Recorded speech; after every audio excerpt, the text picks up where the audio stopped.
उसका नाम वही होता है जो आपके क्लास का नाम है। मतलब constructors are special function whose name always similar as class name. Constructor are special member function whose name always similar as class name.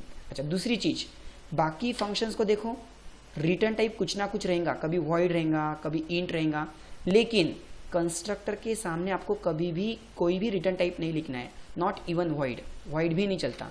मतलब constructors are special function of the class whose name always similar as class name and constructor never has any return type, not even void, not even void.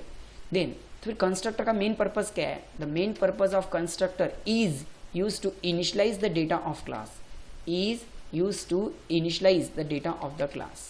Okay, अच्छा, इसके अंदर हम एक statement लिख सकते लगे तो it is constructor, it is constructor. Okay, now इसके आगे लगे तो ENDL, एंड लाइन। सो आप लोगों के समझ में आ रहा है क्या what is mean by constructor? Constructor is a special member function of the class whose name always similar as class name. Constructor never has any return type, not even void. The main purpose of constructor to initialize the class data.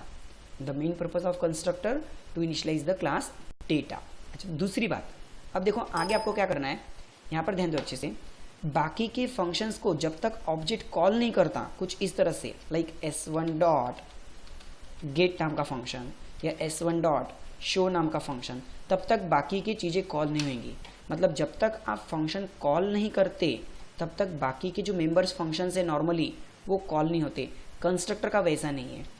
As soon as you create the object, जैसे ही आपने object बना दिया, as soon as you create the object, constructor खुद ब खुद call हो चुका है। As soon as you create the second object, उसके लिए भी कंस्ट्रक्टर कॉल हो चुका है। As soon as you create the third object, उसके लिए भी कंस्ट्रक्टर कॉल हो चुका है।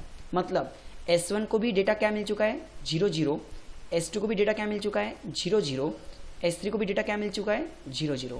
बस अब अगर इन्होंने डायरेक्ट शो फंक्शन कॉल किया तो अब कोई गार्बेज वैल्यू नहीं आएंगी, बल्कि S1 का x कितना आएगा? 0, और S1 का y कितना आएगा? 0।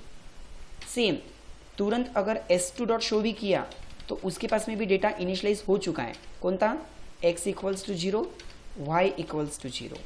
Okay, so what is mean by constructor? अगर शॉर्ट में बताए तो देखो, constructor is a special member function of class whose name always similar as class name. Constructor never has any return type, not even void. Main purpose of constructor to initialise the class data, main purpose of constructor to initialise the class data. And unlike other member functions, constructor never required to call. Unlike other member function, constructor never required to call. In fact, as soon as we create the objects of the class, as soon as we create the objects of the class, constructor get called and data initialize. Constructor get called and data initialize. Okay? तो फिर constructor का syntax कैसा आएगा? Constructor का syntax कैसा आएगा? हमेशा एक चीज ध्यान देना, कंस्ट्रक्टर का सिंटैक्स कैसा आएगा? क्लास का जो नाम रहेगा वही नाम का फंक्शन, और उसके अंदर आपको क्या करना है? जो भी क्लास का डेटा है उसको इनिशियलाइज करना है, दैट इज वैल्यू देना है, दैट्स इट। ओके, समझ में आया यहाँ तक?